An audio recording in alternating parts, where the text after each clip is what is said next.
Buenas noches. Uno de los temas en discusión en las últimas semanas ha sido la propuesta de reforma constitucional presentada o promovida por el Poder Ejecutivo para establecer el voto facultativo, es decir, el voto libre, no obligatorio, y también la renovación del Congreso por mitades.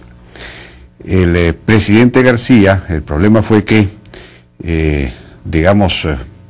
planteó la posibilidad de disolver el Congreso si es que éste no aprobaba en 2 ocasiones sucesivas, tal como lo establece la Constitución, si es que el gabinete hace cuestión de confianza en torno a los proyectos de modificación constitucional propuestos, y el Congreso no los acepta.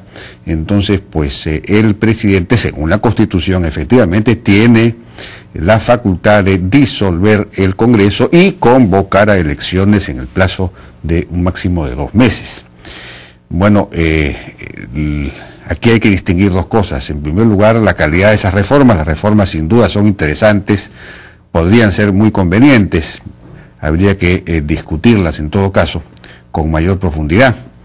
Pero lo que sí no parecía aceptable es que el último año, año y medio, digamos, del gobierno, hacia el final del gobierno, se planteara ese, digamos, ultimátum, esa suerte de espada de Damocles contra el Congreso con la posibilidad de disolverlo.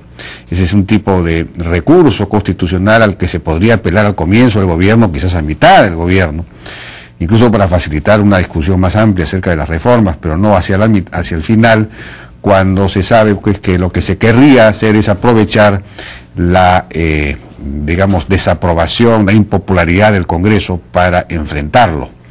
Y de esa manera, pues, ganar algunos votos, algunos puntos en las encuestas de opinión, que sin duda le vendrían muy bien al presidente García y al propio partido aprista cara a los procesos electorales que se vienen. Bueno, en todo caso, nosotros hemos hecho una breve nota con estas propuestas de reforma constitucional, sobre todo la refería a la renovación por mitades y una modificación, una alternativa que presentó la bancada aprista recientemente, que consiste ya no en renovar por mitades el Congreso, sino en renovarlo totalmente cada 2 años y medio. Que esa sí sería, digamos, una renovación revocatoria, ¿no? Aquel que no se ha desempeñado bien, pues efectivamente no sería reelegido, y en cambio el que sí lo ha sido, pues el que sí se ha desempeñado bien sería probablemente reelegido.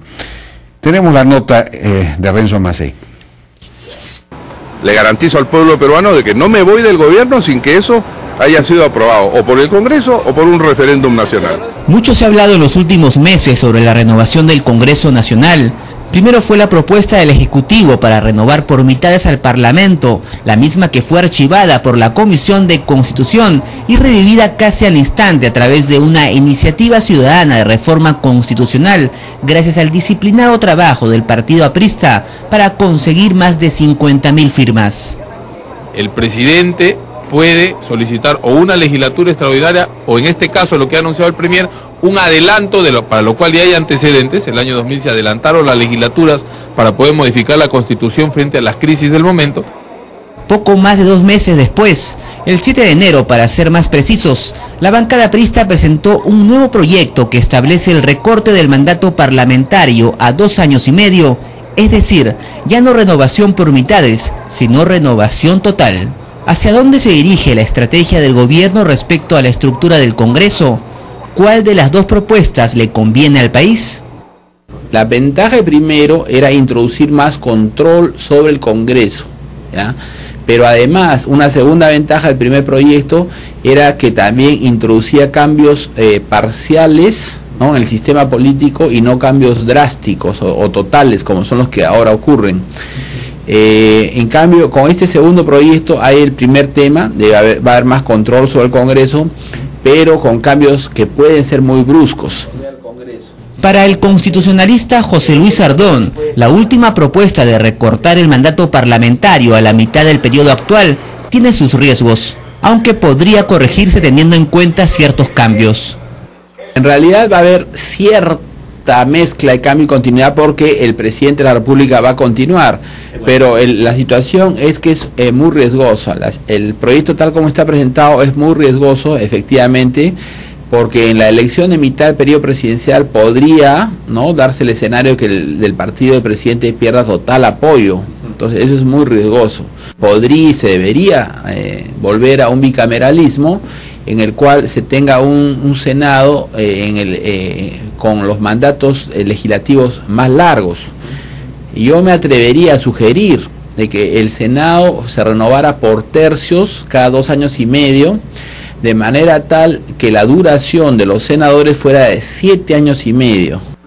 El expresidente del Congreso, Henry Pease, está de acuerdo en que la reintegración del Senado le daría mayor solidez al Parlamento. Sostiene que la iniciativa de recortar el periodo congresal es conveniente, pero no aprueba la forma en la cual se ha presentado la iniciativa. Lo más importante es romper la simultaneidad perfecta que hay hoy entre la elección del presidente y el Congreso. Los elegimos el mismo día y por el mismo periodo. Eso es uno de los factores, no el único, pero uno de los factores que ha ayudado a que los congresistas sean muy dependientes del presidente. No haya división de poderes. Lo que sí me parece importante es que esto no se haga por chantaje. Y he querido decir eso con toda claridad. El gobierno tiene que entender que las reformas constitucionales tienen que hacerse buscando consenso, no con la imposición de unos contra otros, porque después nadie las defiende y se deslegitima el sistema. Pease agrega que la renovación total sería más conveniente que una renovación parcial, pues representa un proceso más sencillo. Ambos especialistas sostienen que cualquiera sea la fórmula, esta debe contemplar la eliminación de la censura al gabinete o el llamado voto de confianza. Opiniones para analizar y sacar sus propias conclusiones.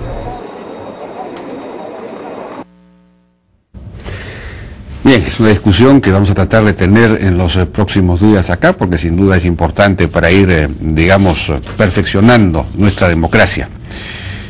Vamos a ir a una pausa y regresamos con Claudia Bielich. Es una joven socióloga que ha publicado un libro que se llama La Guerra del Centavo, sobre el tema del transporte público en Lima, los micros, las combis, etcétera, y el tema de las rutas, que es muy importante ahora que se viene precisamente el metropolitano, la inauguración del metropolitano dentro de algunos meses, que de alguna manera debería cambiar el sistema de transporte, debería formalizarlo, mejorarlo, ¿no es cierto? Por lo menos reducir el caos que reina actualmente. Y luego vamos a estar con Jesús Manasés, que es dirigente nativo, presidente de la comisión que investiga los hechos ocurridos en Bagua, y Salomón Awanash, que es presidente del Comité de Lucha Nacional Amazónica de Pueblos Indígenas. Vamos a hablar del informe de Bagua y de la reunión que se produjo el día de hoy, en el que se presentó los resultados de las 4 mesas. Regresamos.